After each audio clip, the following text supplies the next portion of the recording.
ठीक है, तो ये क्या होना चाहिए, टॉर्ट को अगर हमें आइडेंटिफाई करना है कि एक particular action whether it is a tort और नॉट, क्या चेक करेंगे, वायलेशन ऑफ लीगल राइट हुआ है कि नहीं हुआ है, लीगल इंजरी कॉज हुई है कि नहीं हुई है, कोई लीगल डैमेज तो नहीं हो गया, जरूरी नहीं है हुआ कि नहीं हुआ, और इसकी वजह से हमको लीगल रेमेडी मिल रही है कि नहीं मिल रही है।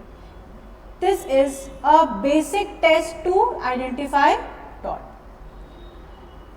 General condition of a liability for a tort अभी हमने पढ़ा, जो डिफेंडेंट होता है, a tort consist of some act or omission by defendant, जिसको हम क्या कहते हैं, tort feasor, tort feasor, whereby he has without just cause or excuse caused some harm to plaintiff। the tort में सामने वाले को हार्म होना चाहिए, और जिसने हार्म किया है वो क्या कहलाएगा, डिफेंडेंट या फिर टॉर्ट फिसर। डिफेंडेंट क्यों कहलाएगा, बिकॉज उसके ऊपर केस होगा। केस कौन करेगा, जिसके साथ टॉर्ट हुआ है, तो जिसके साथ टॉर्ट हुआ है वो क्या कहलाएगा, plaintiff, that person will be called plaintiff. And जिसके साथ टॉर्ट हुआ है, आई मीन जिसने टॉर्ट किया है उसके ऊपर केस प्लांटिफ करेगा, तो वो क्या कहलाएगा, दूसरी पार्टी डिफेंडेंट या फिर tort feasor who has conducted the tort. Tort में हार्म होना चाहिए to the aggrieved party, to the plaintiff harm होना चाहिए। हार्म कैसा, मॉनेटरी हार्म देखेंगे कि फिजिकल हार्म देखेंगे कि harm of the legal rights देखेंगे। मॉनेटरी हार्म जरूरी नहीं है, हमने एग्जाम्पल लास्ट क्लास में लिया था कि मॉनेटरी हार्म, जैसे मैंने एक कॉन्सेप्ट बनाया, वो कॉन्सेप्ट में मैंने अप्लाई किया और दूसरे ने सेम वही कॉन्सेप्ट लागू कर दिया, तो उसमें मेरे सारे कस्टमर्स उसके पास चले गए, तो उसकी वजह से मुझे मॉनेटरी लॉस हो रहा है, पर क्या मेरी कोई लीगल राइट अफेक्ट हो रही है, यहाँ पे मेरा कॉम्पिटिटर क्या कोई लीगल राइट अफेक्ट कर रहा है, मेरा नहीं कर रहा है, तो जरूरी नहीं है कि यहाँ पे मॉनेटरी लॉस हो ही हो। फिजिकल लॉस भी जरूरी नहीं है, फिजिकल लॉस भी होना मतलब मुझे किसी ने मेंटली डिस्टर्ब किया हो, प्रोबेबली, जरूरी नहीं कि उसने मुझे फिजिकली हर्ट किया हो, तो ये भी कोई क्राइटेरिया नहीं to determine the tort. So to consider a tort, there must be a wrongful act or omission of the defendant, and the wrongful act must result in a causing a legal damage to another। दूसरे को क्या करना चाहिए, उसको must cause a legal damage, which is means a legal injury, and the wrongful act must of a such nature as to give rise to the legal remedy। wrongful act क्या है, the act complained of should under the circumstance be legally wrongful as regard the party complaining। in other words, it should prejudicially affect any of the above mentioned interest and protected by law। हमारा कोई भी legal rights को अगर affect कर रहा है तो वो क्या हो जाएगा, wrongful act। Thus every person whose legal right, that is right of reputation, right of bodily safety, freedom, right to property are violated without legal excuse, बिना उसके कंसेंट के, बिना किसी के कंसेंट के, has a right of action against the person who violated them, whether loss result from the such violation or not। Loss हुआ है नहीं हुआ है वो सेकेंडरी है, आपका लीगल राइट अफेक्ट होना चाहिए, वायलेट होना चाहिए। Legal damage, it is not every damage that damage in the eye of law. मतलब क्या हुआ इसका, all damages are not legal damages, all damages are not legal damages. अगर लीगल डैमेज प्रूव देखना है, लीगल डैमेज है कि नहीं है, then the damage which law recognises, का मतलब क्या हुआ, लीगल डैमेज जो लॉ रिकॉग्नाइज करती है वही क्या होगा, legal damage. In other word, there should be legal injury और invasion of the legal right. In absence of any infringement of legal right and action does not lie. तो मतलब अगर लीगल इंजरी नहीं हुई है तो लीगल डैमेज भी नहीं होगा, वो क्या होगा, सिर्फ common damage, it will not amount to legal damage. Also, where the infringement of legal right and action lies, there is no damage may have been caused In case of Ashbury versus White, this is important case. किससे related है ये? Legal damage से. Legal damage is neither identical with the actual damage nor it is necessarily pecuniary. Pecuniary मतलब important. ना ही ये identical है legal damage with the actual damage, ना ही necessary है कि ये important हो. Two maxim, that is damnum sine injuria and injuria sine damnum, explains this proposition. अब ये एशबी वर्सेस वाइट के केस में क्या हुआ था कि जो वोटर्स भाई वोट देने से इनको रोक दिया था किसी अथॉरिटी ने. वहाँ पे जो पर्सन होगा जो वोट ले रहा होगा, जो बाहर खड़ा होगा, उसने बोल दिया आप वोट नहीं दे सकते. He was not allowed to cast his vote. अब ये क्या इसको कोई लीगल डैमेज हुआ? यहाँ पे कोई लीगल डैमेज हुआ इसे? यहाँ पे डैमेज कुछ हुआ इन द अमाउंट, कोई डैमेज हुआ इसे, लेकिन क्या हुआ इसको? क्या हुआ? Legal injury. लीगल इंजरी किस चीज की? इसका लीगल राइट अफेक्ट हुआ है. इंडिया में तो वोट करने का राइट लीगल राइट नहीं होता है, फंडामेंटल राइट होता है. तो आपने उसका फंडामेंटल राइट उससे छीना है. तो यहाँ पे क्या होगा? टॉर्ट होगा. ये इसने केस कर दिया किसके ऊपर? उस पर्सन के ऊपर जिसने उसे रोका था वोट करने से. तो कोर्ट ने क्या कहा? This is a tort, you have caused legal injury. तो ये टॉर्ट माना जाएगा. अब यहाँ पे दो लीगल मैक्सिम्स हैं, damnum sine injuria and injuria sign damnum. ये दोनों हम लास्ट क्लास में कर चुके थे. डैमनम साइन इंजूरिया का मतलब damage without legal injury. Damage without legal injury. And injuria sign डैमनम मतलब injury without legal injury without damage. तो कौन सा वाला टॉर्ट होगा इसमें से? इंजूरिया साइन डैमनम, क्योंकि डैमेज इंपॉर्टेंट नहीं है. इंपॉर्टेंट क्या है? Legal injury. सो डैमनम मीन्स हार्म, लॉस और damage in respect of money, comfort, health. इंजूरिया means infringement of rights conferred by law on the plaintiff. The maxim means that in the given case a man has suffered damage and yet have no action in tort, because damage is not an interest protected by law of tort.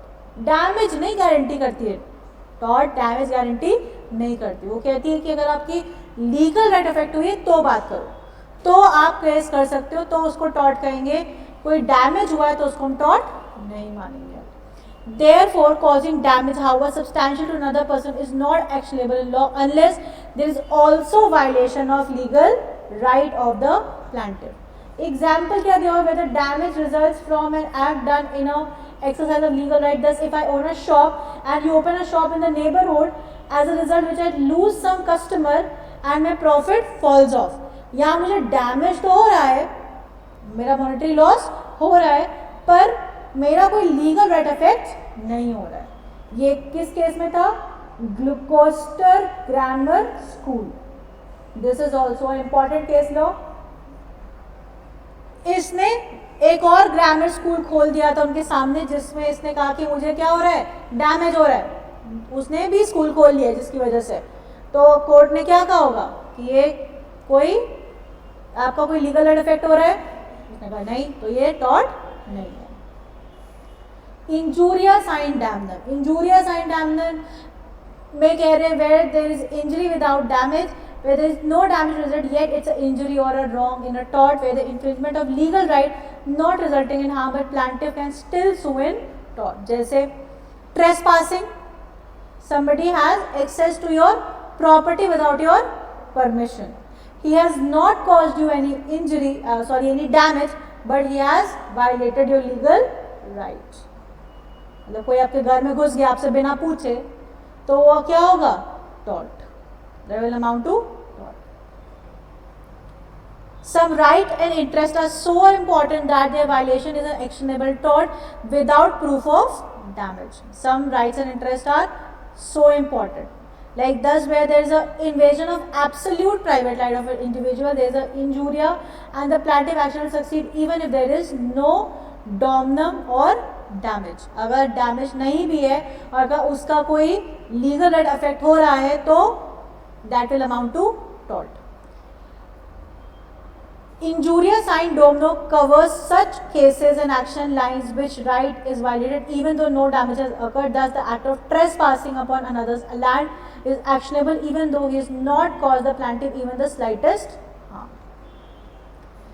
Legal remedy. तीसरा क्या important चीज थी? Legal remedy. Remedy मिलनी चाहिए, tort हुआ है तो court को रेमेडी भी देनी पड़ेगी।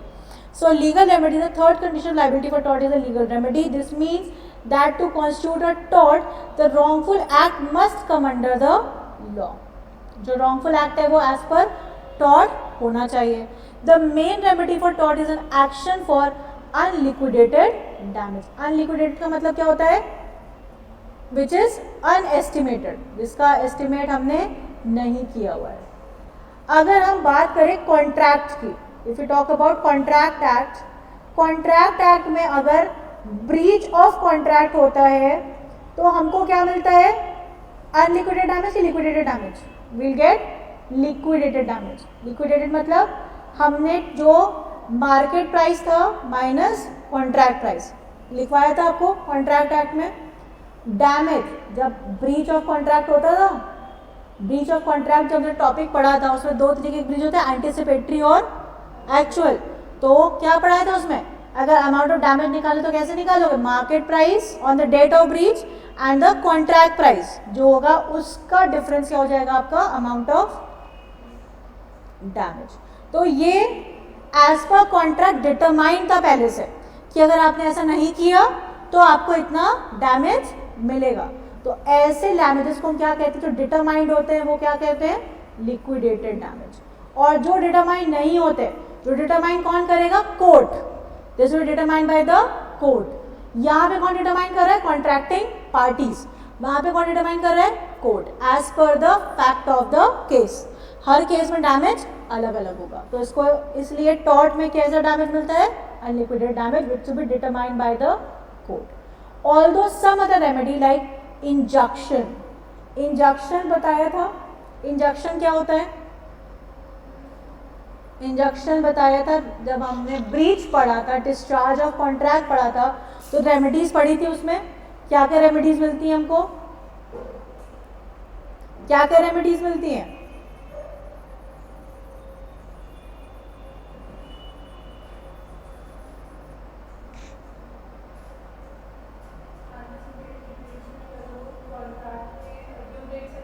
सॉरी वो नहीं बेटा, डिस्चार्ज की बात कर रही हूँ मैं।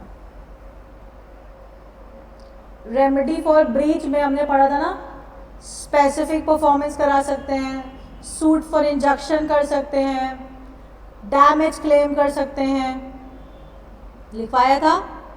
याद आ रहा है कुछ कॉन्ट्रैक्ट एक्ट में?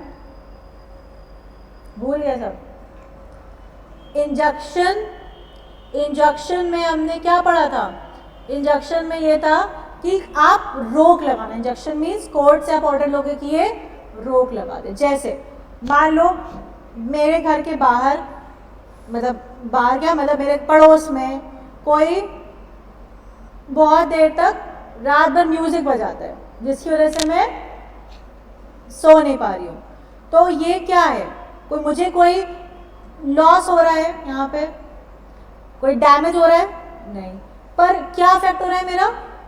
Legal right. लीगल राइट हो रही है ना अफेक्ट मेरी भाई। They are what? Giving me bodily, they causing me bodily harm. Bodily harm कर रहे, पीस मेरा जा रहा है, तो मैं कोर्ट से क्या लूंगी? Injunction order. I take from the court injunction order कि वो ये काम ना करे। या मेरे नेबर में वो ऐसा कोई कंस्ट्रक्शन करवा रहे हैं जो कि मेरे बिल्डिंग को भी अफेक्ट करेगा, तो मैं वहाँ क्या लगाऊंगी? इंजक्शन ऑर्डर कि मुझे लॉस ना हो पाए। इंजक्शन ऑर्डर कब मिलता है? काम होने से पहले, काम होने से पहले उसको रोक लगाने के लिए। और डैमेजेस कब मिलते हैं? कॉम्पनसेशन कब मिलता है? होने के बाद। जब हो गया तो अब तो रोक नहीं लगाया जा सकता ना, अब क्या लेंगे हम कोर्ट से? कॉम्पनसेशन। सो हियर इंजक्शन में भी obtain in addition to damage or specific restitution. Specific restitution मतलब मेरा सामान मेरी जगह पे किराएदार रह रहा है, खाली नहीं कर रहा, जगह किसकी है? मेरी। मेरा वो लीगल राइट अफेक्ट कर रहा है, राइट टू प्रॉपर्टी वायलेट कर रहे हैं, तो मैं कोर्ट से क्या कहूँगी कि मुझे क्या करके दीजिए? स्पेसिफिक रेस्टिट्यूशन, मुझे रिकवरी कराइए मेरी प्रॉपर्टी की और किराएदार को बाहर निकालिए। तो this comes under specific restitution. ये भी कब होगा? होने से पहले, होने के बाद? कब्जा कर लेगा उसके बाद मैं कहूँगी कि मुझे स्पेसिफिक रेस्टिट्यूशन कराइए। या फिर मेरा कोई सामान किसी ने जब्त कर लिया है, तो वहाँ पे भी मैं अपने सामान वापस लेने के लिए कोर्ट के पास क्या कहूँगी? स्पेसिफिक रेस्टिट्यूशन करिए, because they have violated my legal rights. Self help, जो दूसरी रेमेडी है वो क्या है? Self help. हम खुद से भी अपना बचाव कर सकते हैं।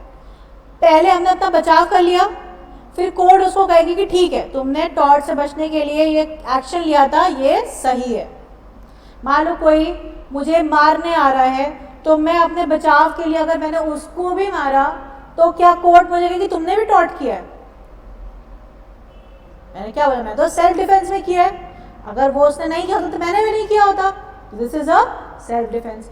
मेरी प्रॉपर्टी पे मुझे पता है ट्रेस पासर्स बहुत आएंगे, मैंने वहाँ पे फेंसिंग करवा दी। फेंसिंग में मैंने ऊपर, फेंसिंग में यूजुअली लोग शीशे लगवा देते ऊपर, नोक बनवा देते ताकि कोई भी कूद के प्रॉपर्टी के अंदर ना आ पाए। अब मैंने वहाँ पे लगवा दिया। अब मान लो मेरा कोई घंटी बजा रहा था बार बार, मेरा फ्रेंड, और मैं नहीं खोल रही थी। उसने सोचा चलो फांद के जाते हैं अंदर। अब वो फांद जाने की कोशिश कर रहा था, ऊपर नुकीली चीज़ें निकली हुई थी, उसको चोट लग गई।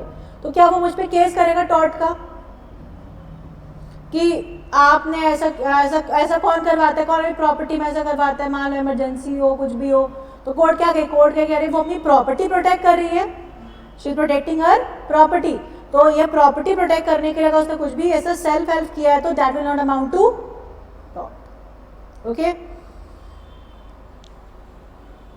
so self help is a remedy of which the injured party can avail himself without going to the law court. It does not apply to all tort. Perhaps the best example for this is to apply to trespass to land. For example, if A finds a drunken stranger in his room who has no business to be there, तो वो उसको अपने property से बाहर निकाल सकते हो। कैसे भी निकालो?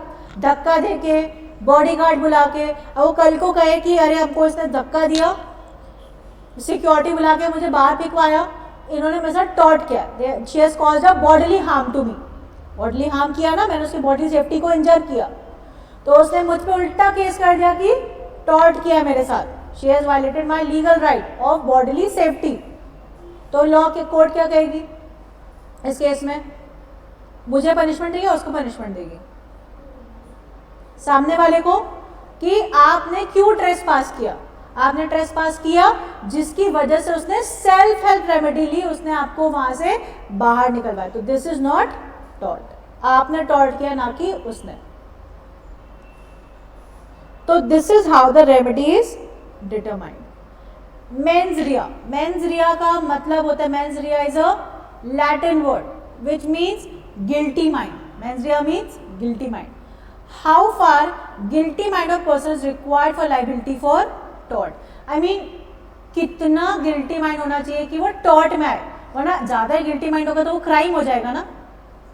अगर बहुत एक्सट्रीमिटी इन्वॉल्व है तो that will now become a crime, वो टॉर्ट नहीं रहा। अब मान लो किसी को डराना धमकाना is a tort, it could be considered a tort, but अगर उसको डरा धमका के अगर आप उसको बंद कर दे रहे हो, किडनैप कर ले रहे हो, तो वो किस में आएगा? क्राइम में। तो कितना गिल्टी माइंड होना चाहिए कि उसको टॉर्ट बोलो, और कितना गिल्टी माइंड होना चाहिए कि वो क्राइम में आ जाए? क्योंकि बॉडीली सेफ्टी जो वर्ड है ना, it is a very diverse word. इसमें बॉडीली सेफ्टी में क्राइम भी आ सकता है और टॉर्ट भी आ सकता है। General principle lies in maxim actus non facit remium nisi mens sit rea, means the act itself creates no guilty in the absence of a guilty mind. The act itself creates no guilt in the absence of guilty mind. अगर guilty mind नहीं है तो वहाँ पे guilt भी नहीं होगा। If you have an innocent mind then वहाँ पे guilt तो नहीं होगा। It does not mean that for the law of tort the act must be done with an evil motive. ऐसा जरूरी नहीं है evil motive के साथ ही हो, but simply means that the mind must concur in the act and the act must be done either with a wrongful intention or negligence. ऐसा जरूरी नहीं है कि आपका जो दिमाग है वो evil motive ही हो, malicious motive के साथ ही हो. आपने ऐसा कुछ सोचा नहीं था, आपसे spontaneously हो गया in the heat of moment, तो वो भी किस में आएगा? tort में, which you have done with a wrongful intention or a negligence. However, in case of absolute or strict liability are exception to this principle. Absolute strict liability हम बाद में पढ़ेंगे. Difference between tort and crime. Tort, infringement of private or civil right of an individual. All the legal rights. Private means legal rights. Objective is to recompensate the plaintiff of the loss suffered. Crime is a breach of public right. ये हमने पढ़ा था crime में. And is objective to punish the accused if the convicted. Difference between tort and a breach of contract. Tort क्या होता है? Breach of duty which is fixed by law. हमको कुछ legal rights दिए गए थे, उसका अगर breach हुआ है तो वो क्या हो जाएगा? Tort. Damages are generally unliquidated and determined by the court. Breach of contract में breach of duties fix by the contracting parties. ऐसा नहीं किया तो ये क्या माना जाएगा? Breach of contract. ये किसने फिक्स किया है? लॉ ने की? पार्टीज ने? पार्टीज ने. And the damage of fix according to the contract. तो ये डिफरेंस होता है टॉर्ट और कॉन्ट्रैक्ट में. अब ये लाइबिलिटीज हम बाद में पढ़ेंगे कि ये लाइबिलिटीज कौन कौन सी हैं. पहले हम पढ़ते हैं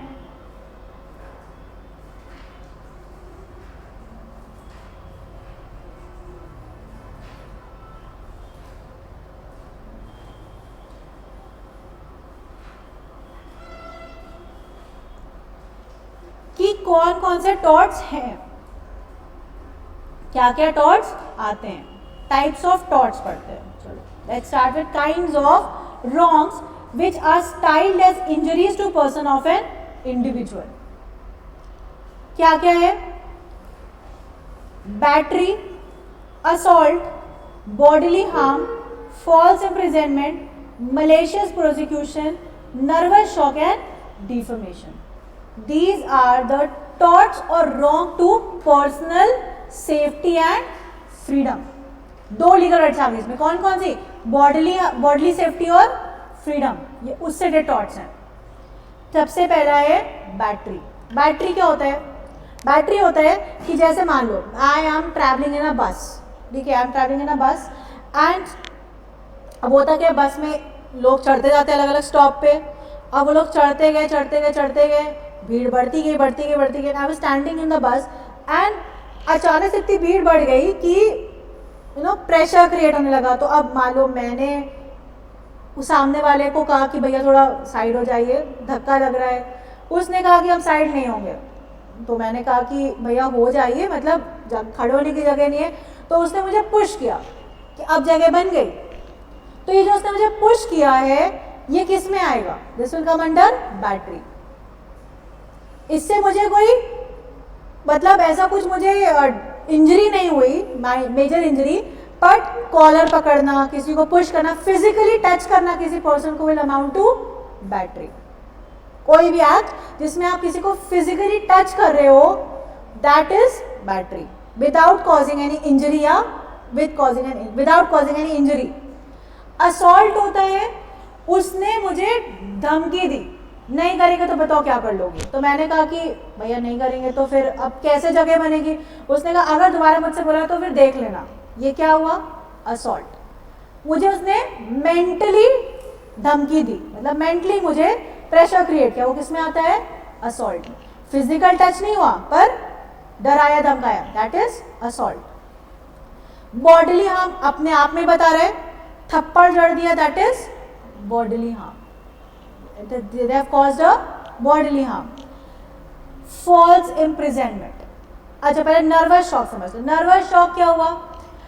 मान लो किसी इंसान को किसी चीज से डर लगता है, उसको हाइट से डर लगता है, पानी से डर लगता है, किसी से फोबिया है और आप उसको वही कर रहे हो. उसको पानी से डर, उसको पानी में फेंक दिया आपने, भीगा ना, और तो कुछ नहीं हुआ पर उसको क्या क्रिएट हुआ? Nervous shock. उसको नर्वस शॉक लगा, तो ये किस में आता है, this is also a tort. आपको पता था उसको फोबिया है, तब भी आपने उसे पानी में फेंक दिया, that is a nervous shock. Defamation, defamation होता है किसी के अगेंस्ट कुछ ऐसा स्टेटमेंट देना जो कि उसको रेपुटेशन को हर्ट करे, अफेक्ट करे। This is defamation related to your right to reputation, right of reputation.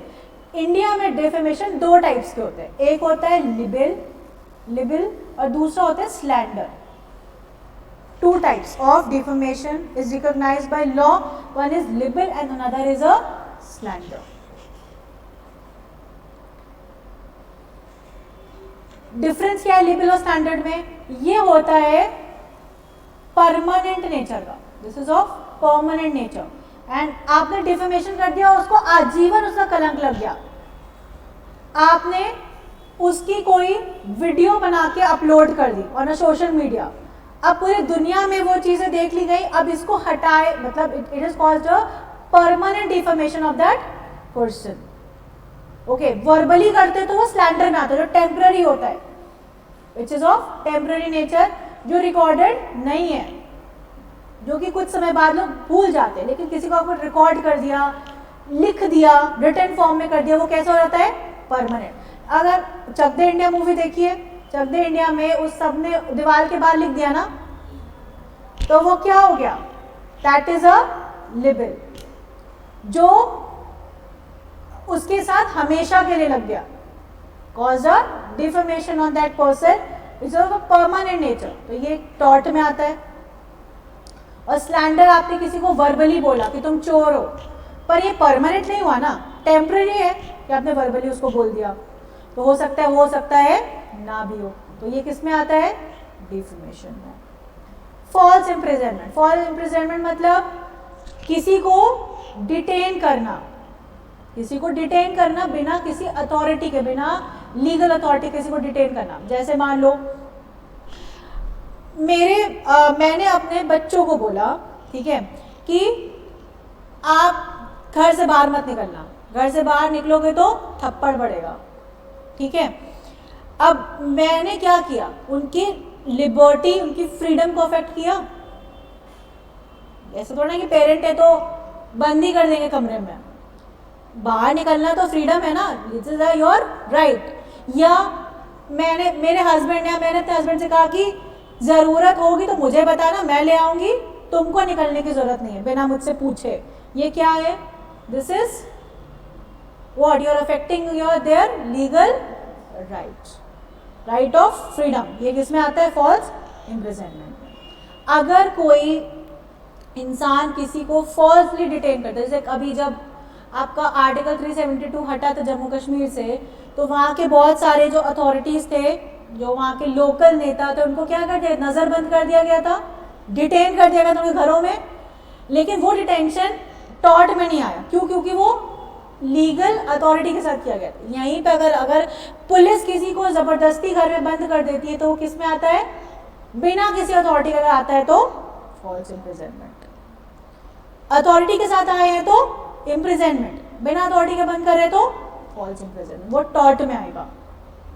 And the last is malicious prosecution. Malicious prosecution मतलब, मलेशियस का मतलब इविल थॉट, हमने कोई इविल सोचा, ऐसा करेंगे तो उसके साथ ऐसा होगा, हमने ऐसा कुछ सोचा, पहले से प्लानिंग कर ली कि उसको ऐसा हम लॉस पहुंचाएंगे। जैसे वो मूवी देखी है ऐतराज, जिसमें करीना कपूर थी और अक्षय कुमार था और प्रियंका चोपड़ा थी। उसमें प्रियंका चोपड़ा ने क्या किया था, उसको घर बुलाया, घर बुलाने के बाद उसके पहले से प्लानिंग थी कि उसके साथ वो ऐसा उस पर एक्यूजिशन लगाएगी। तो ये क्या हुआ, मलेशियस प्रोसिक्यूशन। ये तब तक नहीं हटेगा जब तक कि वो खुद को कोर्ट में सही प्रूफ ना कर ले। ये किसमें आता है, malicious prosecution. This is also your tort.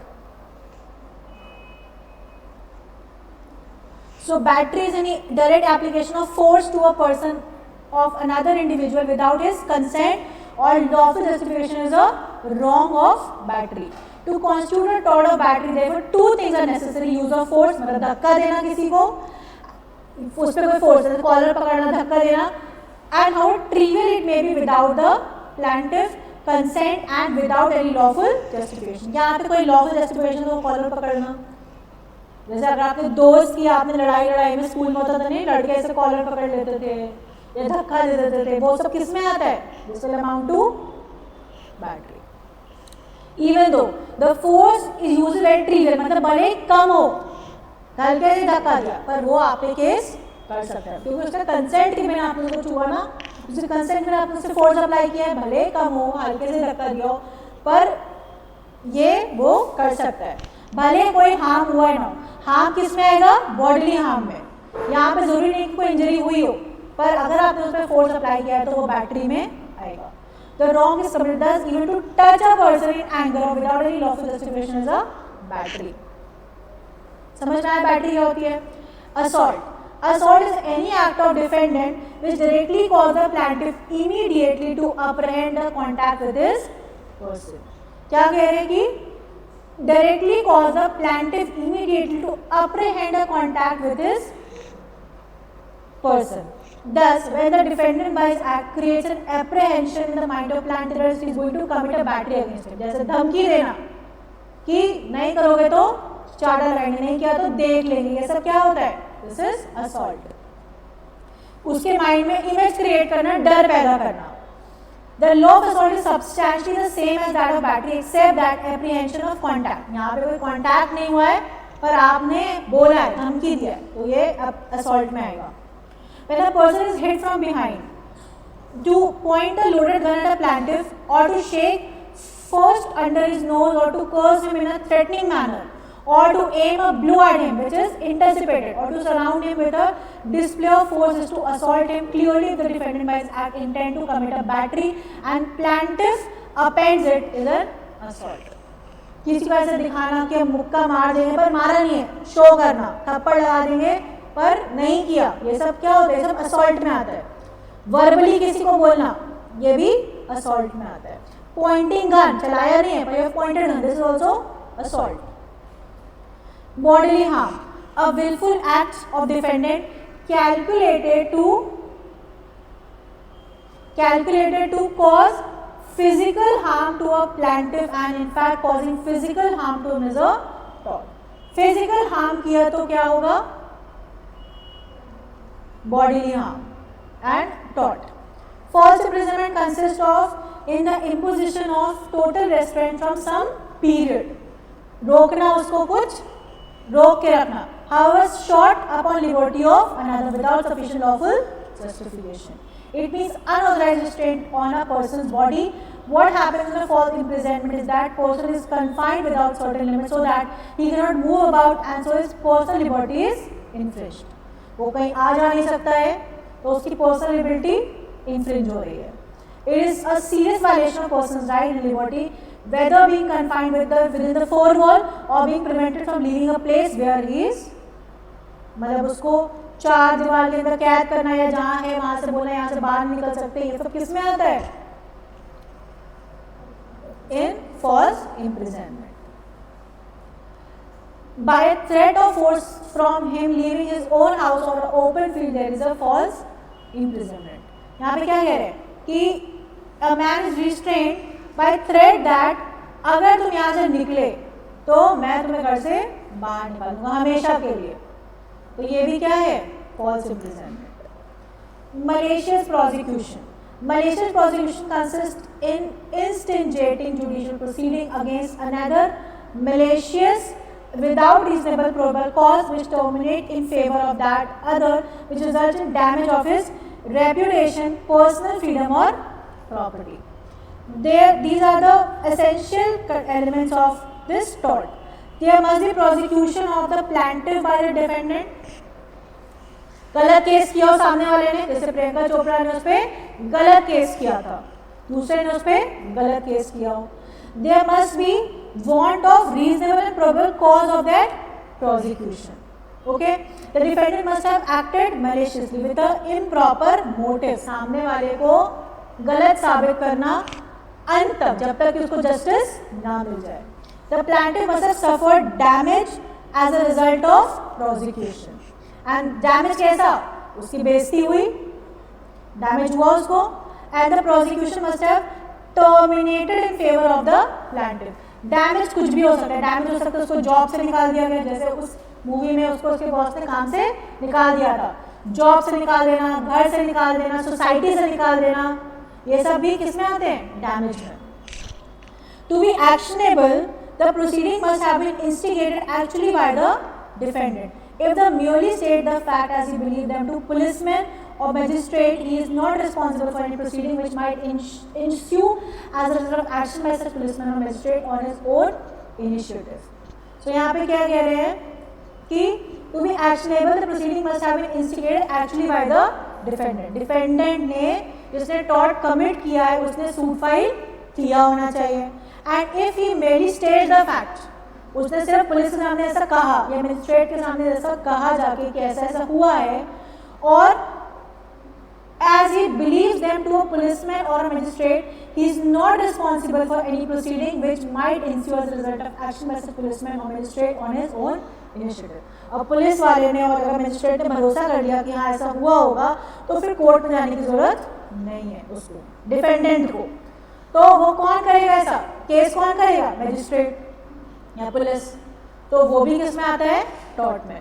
अब ये टॉर्ट तभी खत्म होएगा या ये इससे रेमेडी उसको कब मिलेगी, जब उसके ऊपर से ये कोर्ट का केस खत्म होगा, जब वो इन एक्विजिशन से बाहर आएगा। Nervous shock, nervous shock this branch of law is comparatively of a recent origin, ये भी रीसेंट आया है, पहले नहीं था टॉर्ट्स में। It provides relief when a person may get physical injury not by impact, that is example by stick, bullet or sword, but merely by nervous shock. Physical injury नहीं हुई है, nervous shock मिला through what he has seen or heard. हमने उसको डरा दिया। Causing of a nervous shock itself is not enough to make it an actionable tort. Some injury or illness must take place as a result of emotional disturbance, fear or sorrow. वो डर गया, पागल हो गया या तबीयत खराब हो गई, ये सब चीजें होनी चाहिए। Defamation, defamation is an attack on the reputation of a person. It means that something is said or done by a person which affect the reputation of another. Defamation is a publication of statement which tend to lower the person's in estimation of right thinking member of society generally, उसकी बेइज्जती करना लोगों के सामने, उसकी reputation अच्छी खासी थी, आपने उसकी रेपुटेशन हैम्पर हुई सोसाइटी में, which tend to make them shun or avoid that person. Society उसको क्या कर रही है, अवॉइड कर रही है। डिफेमेशन में भी classified into two head, libel and slander. Libel और स्लैंडर में क्या फर्क है, libel is representation made in some permanent form, written word, picture, caricature, cinema film, effigy, statue, recorded words, ये सब किस में आते हैं, लेबल में। Cinema film, both photographic part of it and the speech, which is synchronized with it, amount to tort. मतलब आप दिखा भी रहे हो और बोलते भी रहे हो, डिस्क्राइब भी कर रहे हो, दोनों एक दूसरे को क्या करने चाहिए, कॉम्प्लीमेंट करने चाहिए एक साथ, जो पिक्चर में वही बोल भी रहे हो, तो किस में आएगा, टॉर्ट में। Slander is a publication of defamatory statement in a transient form. Temporary है, spoken word और gesture. Generally, the punishment for libel for slander is more severe than for slander. Defamation is a tort as well as a crime in India. दोनों ही है, severity के ऊपर है, कितना severe है। libel और slander इंडिया में punishable है। भाई अगर देखो YouTube पे कितनी सारी डिफेमेटरी चीजें होती हैं ना YouTube पे, लेकिन क्या इंडियन गवर्नमेंट उस पर रोक लगा सकती है, इंडियन गवर्नमेंट उस पर रोक नहीं लगा सकती, बिकॉज वो इंडियन गवर्नमेंट की अथॉरिटी में नहीं आता है, इट इज यूएस बेस्ड, तो वो इंडिया में इंडियन गवर्नमेंट पे कंटेंट पे फिल्टर नहीं लगा सकती है। लेकिन जो चीज़ पे वो लगा सकती है, जैसे अभी केस आया था ना तांडव में, अमेज़न प्राइम पे वेब सीरीज लॉन्च हुई थी तांडव, उसमें क्या था, डिफेमेटरी था, सेंसर बोर्ड ने उसमें क्या लगाया, केस किया, तो ये किस में आता है, टॉर्ट में भी आएगा और क्राइम में भी आ सकता है, डिपेंड ऑन द सीवियरिटी, क्या सीवियरिटी है उस चीज़ की। In India both liberal standard treated a crime under section 499 of Indian penal code recognise both liberal standard as offence. और अगर क्रिमिनली इसको रिकग्नाइज कर रहे हो तो criminal law stricter than in law of criminal law is more strict। यहां तक समझ में आया? कोई दिक्कत यहां तक? यहां तक कोई दिक्कत? काइंड्स ऑफ टॉर्ट में इसके अलावा ट्रेसपासिंग एक टॉर्ट होता है जो बहुत ही कॉमन है, वो किसको अफेक्ट करता है? Right of property. अब सारे टॉर्ट समझ में आ गए। राइट ऑफ रेपुटेशन के लिए क्या है? डिफेमेशन। कौन? डिफेमेशन। बॉडीली सेफ्टी के लिए क्या है? बॉडीली हार्म, बैटरी और असॉल्ट। फ्रीडम लिबर्टी के लिए क्या है? False imprisonment. ये किस में आते हैं? पर्सनल लिबर्टी में आते हैं। यहाँ तक कोई, आई थिंक यहाँ तक कोई डाउट होना तो नहीं चाहिए। अब यहाँ पे रेमेडीज क्या क्या अवेलेबल है? What are the remedies available in law? तो पहला है सेल्फ डिफेंस। सेल्फ डिफेंस कर सकते हैं भाई, कोई हम पे रीजनेबल फोर्स लगा रहा है, हमको कोई धक्का दे तो हम भी धक्का देंगे ना उसको। सेल्फ डिफेंस में क्या है? या अगर कोई हमें गन पॉइंट कर रहा है, असॉल्ट करने की कोशिश कर रहे हैं, डरा रहा धमका रहा है, तो हम क्या कर सकते हैं? थप्पड़ लगा सकते हैं, कुछ भी कर सकते हैं। वो किस में आता है? सेल्फ डिफेंस में।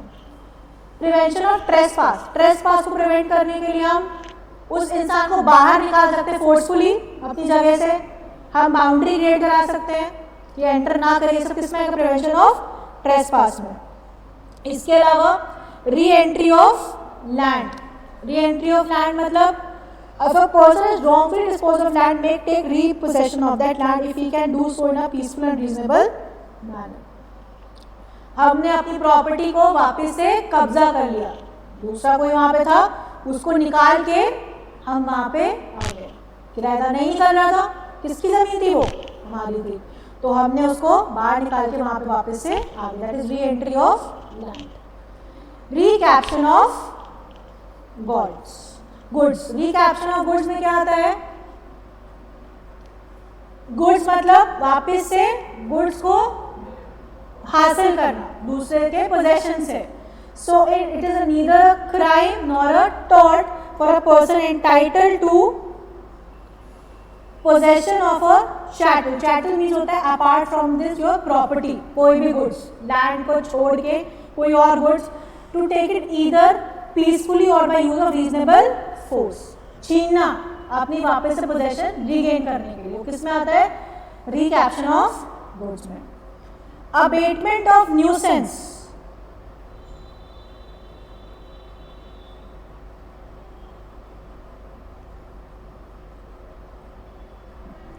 अबेटमेंट ऑफ न्यूसेंस, सामने वाले का ब्रांचेस मेरे घर में आ रही हैं, जिससे उसमें डर है कि कभी भी चोर आ सकते हैं, डर है मेरे साथ, मैं उससे कह रही हूँ कि अपने पेड़ कटवाओ, अपने ब्रांचेस कटवाओ, सुन ही नहीं रहे वो बातें। तो मैंने क्या किया, वहां पे मैंने उसको पहले नोटिस दिया, मतलब नोटिस नहीं दिया तो मैंने खुद ही बुला के उतनी ब्रांच, बस पूरा पेड़ नहीं कटाया, बस उतनी ब्रांच कटाई जो मेरे घर में आ रही थी। तो ये भी क्या, इसके लिए मुझ पर वो केस कर सकते हैं, कैसे बिना पूछे आपने करवा दिया, कैसे आपने बिना पूछे कटवा दिया पेड़, मुझ पे वो केस नहीं कर सकता। तो यहाँ पे वो कह रहे हैं कि by choosing the least mischievous method and by avoiding unnecessary damage. Okay, distress damage event feasant, इसका मतलब है occupier में lawfully seize any others property जब तक कि वो मुझे मेरा compensation ना दे दे। मान लो मेरे घर की बॉल खिड़की टूट गई, दूसरे घर से उसने कुछ फेंक के मारा, खिड़की टूट गई, उसने मान लो अपना फोन फेंका था, गुस्से में फोन फेंका, मेरी खिड़की टूट गई, मैंने उसका फोन जब्त कर लिया। जब तक नहीं होगी जब तक मेरी खिड़की ठीक करा के नहीं होगी। तो ये जब्त करना क्या है, डिस्ट्रेस डैमेज प्रोसीड, ये करना अलाउड है। मेरी ज़मीन थी, वहाँ पे दूसरे का गाय भैंस आके चढ़ जाती थी। अब मैंने मना किया 2-4 बार, नहीं सुन रहा था। मैंने फिर क्या किया, उसके कैटल को जब्त करके रख दिया कि जब तक तुम जो भी लॉस हुआ है मेरे क्रॉप्स को, जब तक उसकी भरपाई नहीं करो तब तक मैं वापस नहीं करूँगी। तो ये डिस्ट्रेस डैमेज पेशेंट में आता है। यहाँ तक समझ में आया रेमेडीज में।